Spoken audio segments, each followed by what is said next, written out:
It's my pleasure to welcome you to the Clark Howard Show. Our mission is to serve and empower you so you make better financial decisions in your life. Shopping for a vehicle has been so incredibly tough lately. I'm going to talk about where things are going and how you can navigate the market through the spring selling season. And later, I want to talk about another financial decision that's been really so hard for the last several years, and that's buying a home. I want to help you avoid what could be a tough financial mistake. I hate to use the word mistake, that buying a home is a mistake, but I need to talk you through that, and I'll do that later. So, a friend of mine called me just a couple of days ago because his son bought a used SUV just a couple of weeks ago with pretty high mileage on it. Had over 100,000 miles on it. Looked great. Bought it. Broke down cold the first day he owned it. Just fried. And turned out the vehicle had a defective or bad engine in it. Not a mechanic. All I know is that his son didn't get a full day out of that vehicle and paid serious money for an SUV, almost $20,000 for an SUV that had over 100,000 miles on it, and the thing needs major engine work. Now, this dovetails with the number one contact we're getting from people to our off-air or off-show Team Clark Consumer Action Center.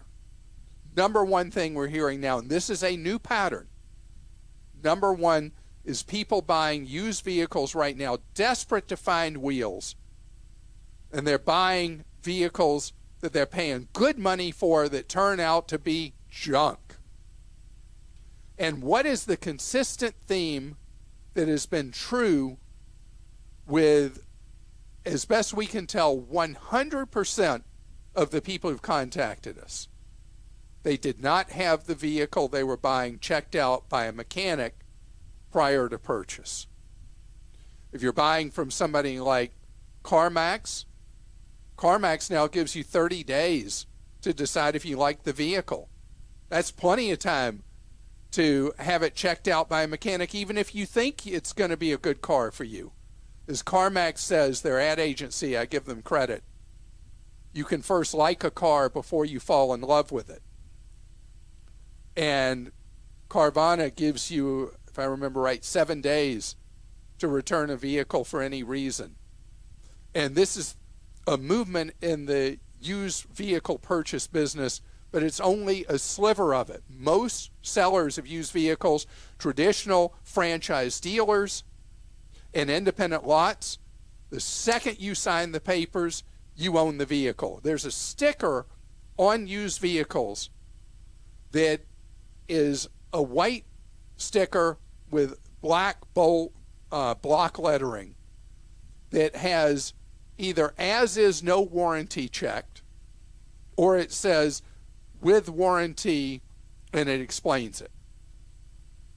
Know that when you buy a vehicle that has the as is no warranty checked, what that means is, and this is the way the law works in almost every state. I think there's maybe 2 states in New England that have some protection for used car buyers, but that's it. But I wouldn't even rely on that. The things that the salesperson tells you mean nothing.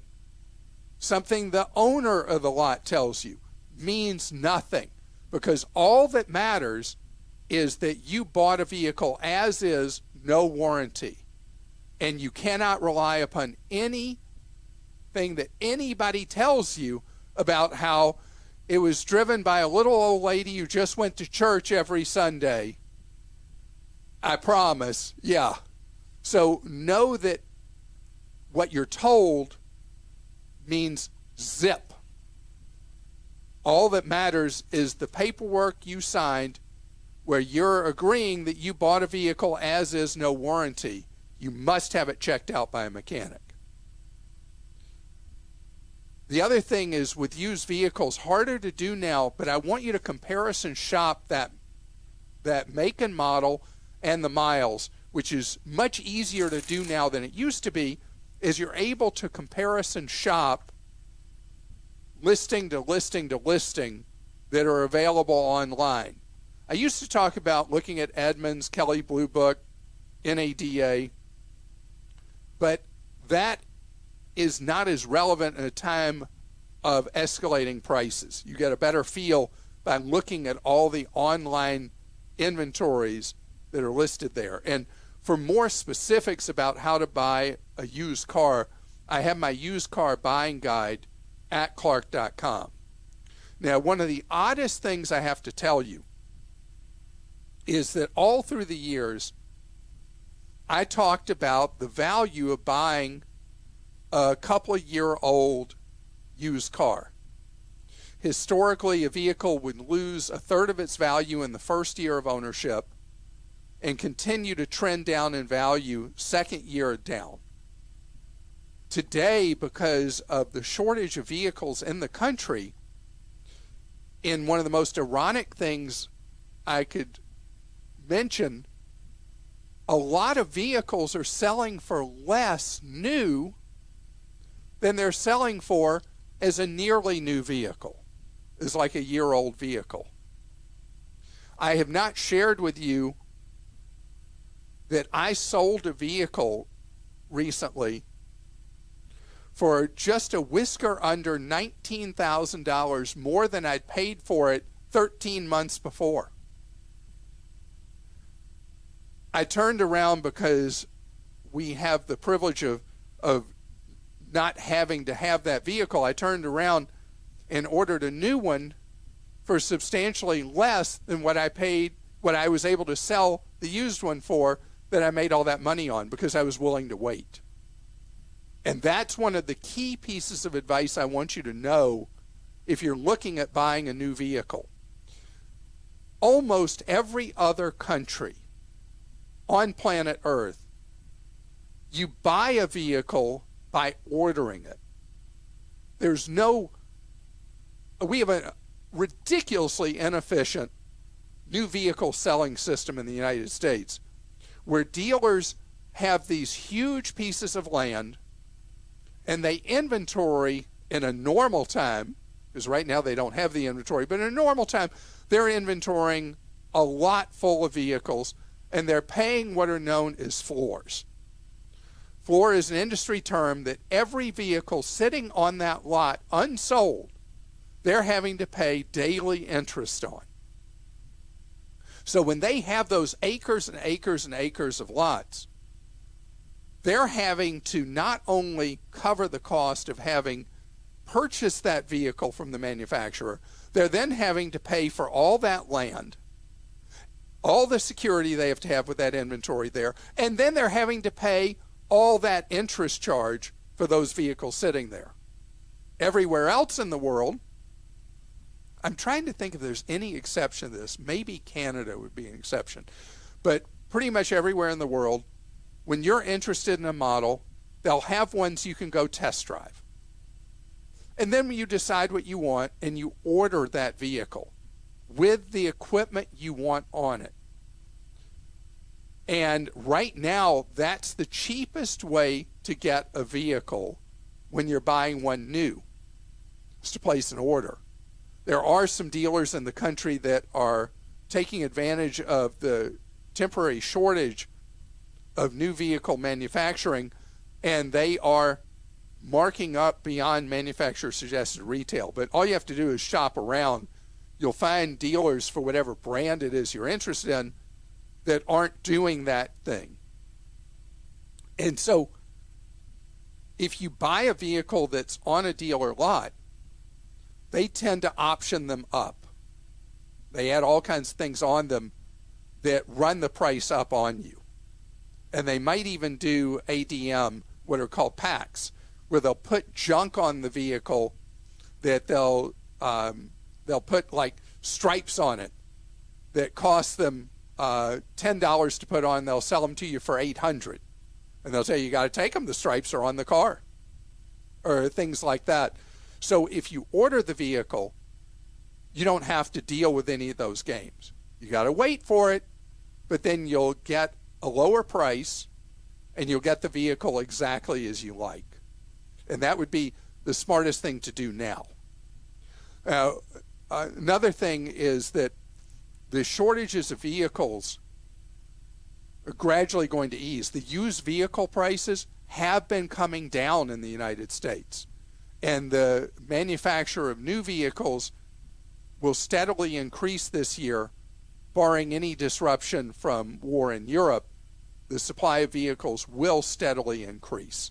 So I believe that the worst of the used and new vehicle shortages are now moving into the rearview mirror, bad pun, and that looking forward, things will improve on the supply-demand issue. Christa? So we have some questions about cars. Mark in Utah says, I bought a 2019 Mazda CX-5 with a rebuilt title from a sketchy dealership. The check engine light came on recently, and when I was pulling codes, the reported mileage on the OBD2 scanner was 78,000 miles, but my dashboard says 42,000. How is this possible? The problem is I bought it maybe a year ago. Is there anything I can do? Yeah. So, Mark, I don't know that it will help you, but it could hurt that dealer. Utah, like every other state, has a board that takes complaints about dealers. And if there's a pattern at a dealer of doing odometer rollbacks, which is a serious crime, you file a complaint with the board in Utah that oversees the car dealers.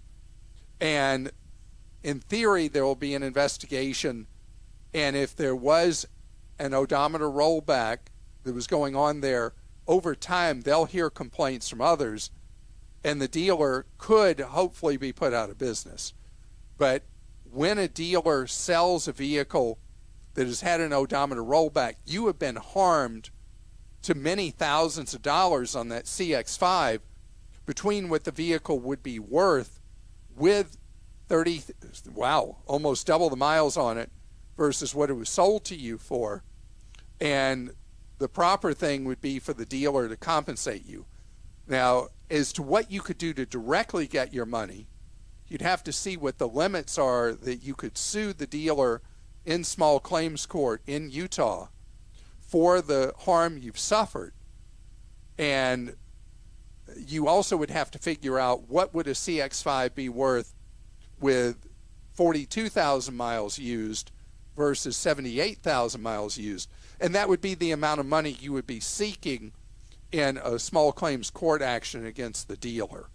But this is a serious problem that various technologies have been adopted to try to prevent, but dishonest players have continued to figure out how to do odometer rollbacks in spite of the new technologies. And from Vernon, California, Dear Clark, I have to replace a car, and after contacting several dealerships from online searches, I noticed almost none of the replies referenced the vehicle I was asking about. They almost all say, are you still looking for a car? Is there a trick to avoid the robo-replies and spam and get the right person to get simple questions about the car answered? So, if you're trying to buy a new vehicle, Vern, I want you to use one of the car buying programs rather than contact the dealers directly. What dealers do, and not every dealer does it, but they will post vehicles for sale to generate leads that the vehicle's one that's long since sold or actually never existed in their inventory. Or right now, it could have sold right after the ad posted. It could have sold posted. the second it was posted, except that is possible. But if you try to buy a vehicle through one of the car buying programs like the Costco buying program or any of the trade associations you're a member of, an insurer you're a member of, any of the groups that use the membership base as leverage, and in the case of Costco, they'll have one dealer in your area in California that sells that brand. There's the Costco price, no games, no gimmicks allowed. And if they play games or gimmicks, they get tossed out of the Costco auto buying program, which no dealer wants to, because the Costco membership is one of the most affluent membership bases in the United States. And so messing with a Costco member is a really bad idea on the part of a dealer. So in a time where there's vehicle scarcity and there are people playing games, there's security and safety in numbers through a membership-based buying program rather than doing the shopping on your own. And an update from Danny in Kentucky. Clark, if you remember, the DoorDash driver crashed into his home, I believe it was. Right. Clark, thank you for the recommendation to take DoorDash to small claims court to recoup $800 of damage to my property after they blew me off for 3 months. I filed the claim, and 2 weeks before the court date, their attorneys called to negotiate a settlement. They were sorry for the miscommunication and wanted to pay me the $800 right away. I told them I'm happy to just meet them in court. They quickly wanted to compensate me for my time, and we agreed to $700 for my extra effort, so a total of $1,500.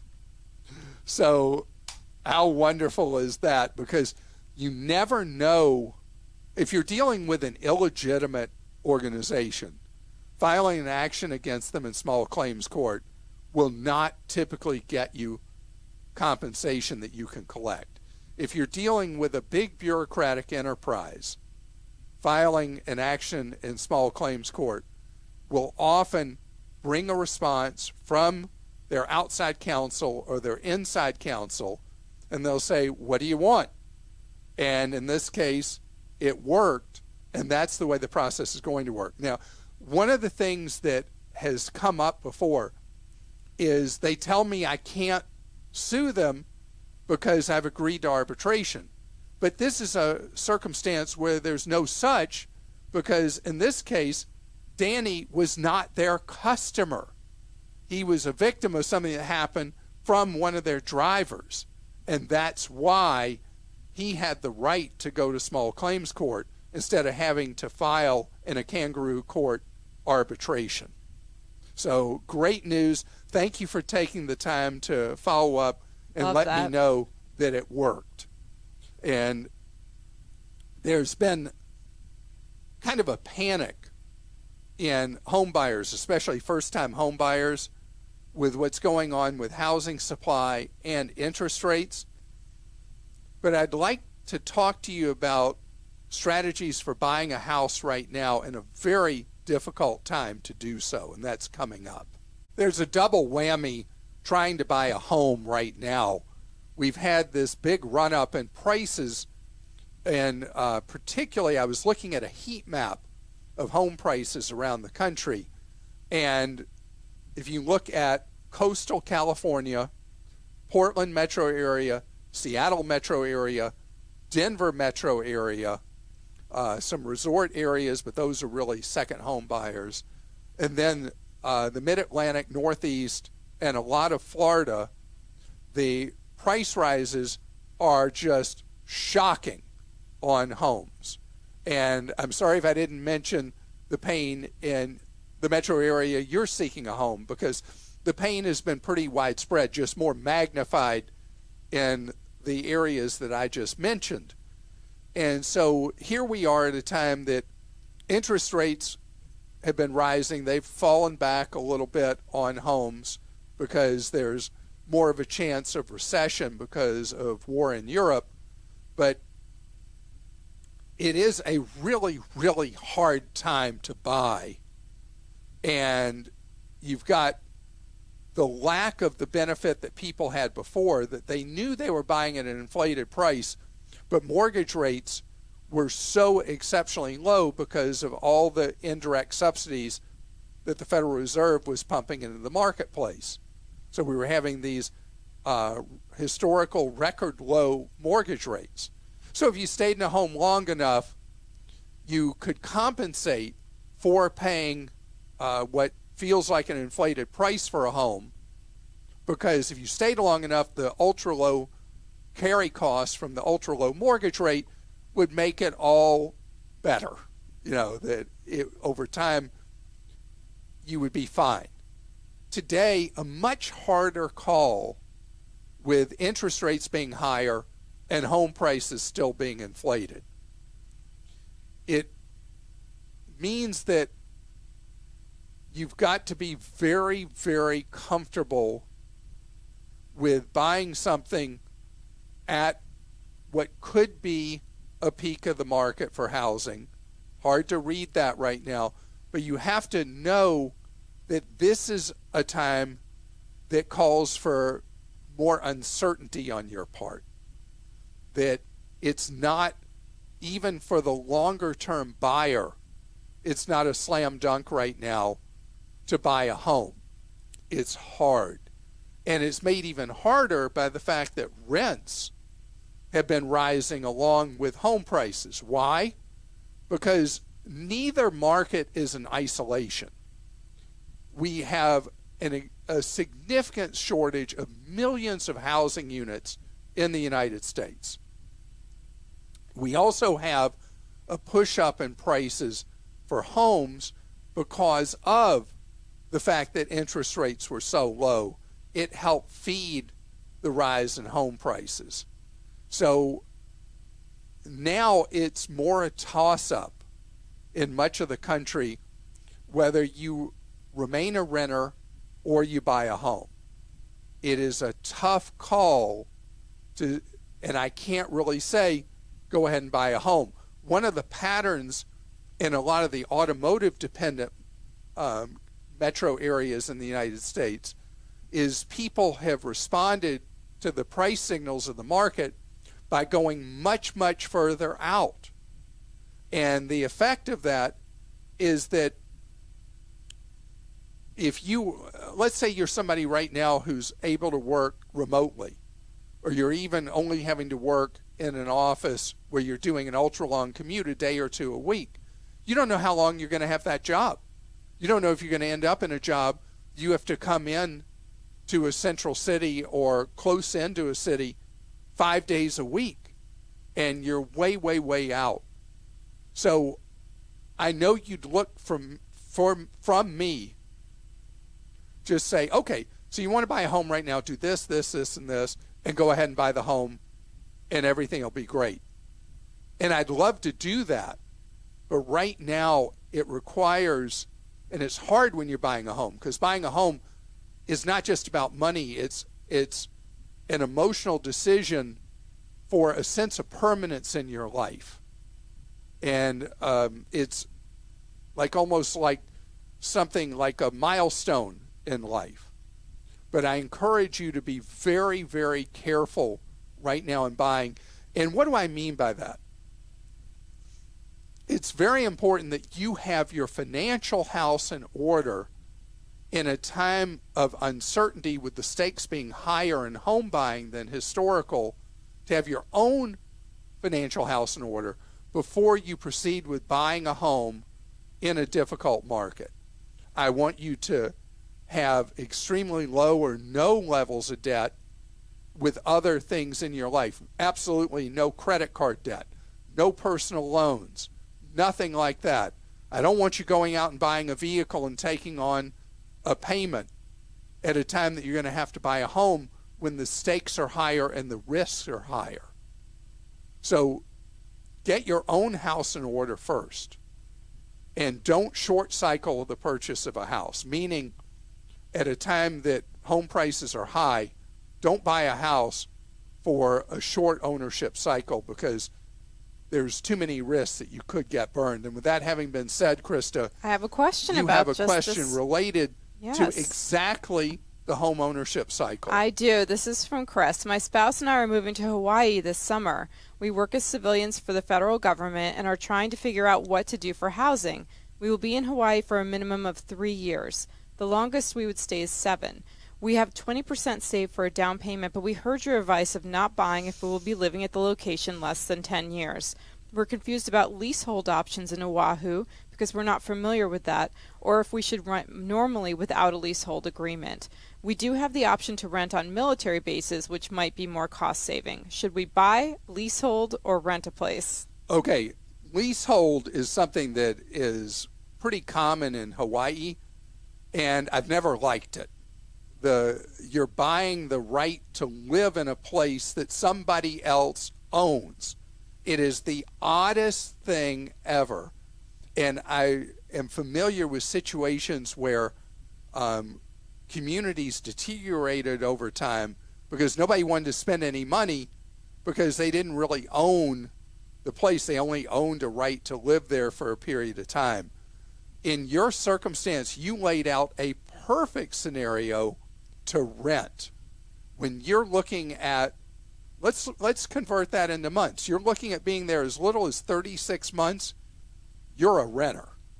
And anybody who has access to base housing on a military post in Hawaii pretty much wants that because it is such an affordable option. A lot of young sailors will live off post because they want the freedom to be kind of crazy in their off hours. But from a financial standpoint, in the Hawaiian Islands, almost always it is more economically viable to live on post. But if you can't find base housing that is more affordable, still, I would have you as a renter. And thank you both for your service to our country. This is from Joe in Florida. What are your thoughts on buying a MacBook Pro refurbished? I know they're not first generation, but they are a fraction of the price. If you do suggest them, what sites do you suggest I buy them from? Can I buy an extended warranty after a year on a refurbished Mac?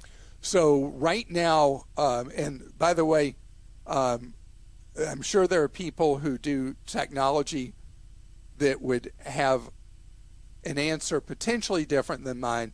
But I would not buy a Mac used right now because there's been such a watershed moment with the MacBook Airs and the Pros going to Apple's proprietary chip.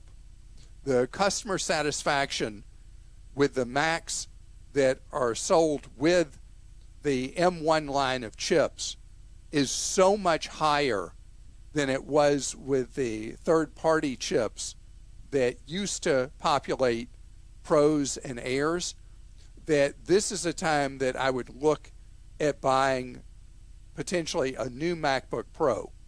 The prices on the MacBook Pros are better when you find them on sale than they used to be. Apple has become a more price aggressive player because Apple always stands the danger as in the computer area of being a boutique brand. And they just lost too much market share to Google Chrome and to the MacBook, to the Windows computers. And so they become more price competitive with the Airs and the Pros. And I would really prefer that you buy a new one. Make sure there are new ones for sale that run on third-party chips. Make sure you buy that MacBook Pro with the M1 family of chips. And from Richard in Oklahoma, I'm looking to obtain a credit card with no international credit card fees. As a veteran, are the USAA sponsored cards a good deal? Yes, they are. And if you are still eligible for membership in Navy Federal has more aggressive cards than USAA. But they both offer cards with no foreign currency junk fees. And there are a number of cards available. Being USAA member, there are a number of cards available from competitors that are great for international travel that offer as much as 2% cash back and no junk fees. And I'd like for you to look at those as well. We have a list of those at Clark.com on our credit card buying guide. We have, buying guide, whatever you call it. On the main menu, it says credit cards, and we've got lots just of click on it. reviews You'll there. see the guide. But anybody who does international travel, it is a crime against your wallet to ever use a card that has foreign currency junk fees. And unfortunately, even today, it's not at all out of the ordinary for a credit card to have a junk fee of as much as 3%. One last note with that. If you are traveling overseas this summer, people are out of practice with that. because of the last few years of COVID. There's a trick of the trade now at retailers, restaurants, hotels, anything like that overseas. They will ask you something as a benefit and ask if you want your transaction cleared in dollars. And you feel like, wow, aren't they nice? That is a con game from the Visa, MasterCard merchants in conjunction with the retailers, restaurants, hotels, the rest. You want your transaction cleared in the local currency of whatever country you're in. Because if you're using a card that has no foreign currency junk fees, when you say, oh, sure, go ahead and clear it in dollars, you just fish hook in mouth, you just got caught by the ripoff artist, because then they charge you a currency exchange fee, taking that purchase from the local currency into dollars and then posting it to your statement. So you always want clearing in the local currency. I hope that made sense. And I want to thank you for listening to this episode. I also want to thank our hardworking employees and volunteers in the Team Clark Consumer Action Center who are here to answer your specific questions one-on-one for free. Available to you Monday through Friday. The times I'm going to give you are Eastern Time Zone times, 10 in the morning till 4 in the afternoon. To get one-on-one free advice, call 636-49-CLARK.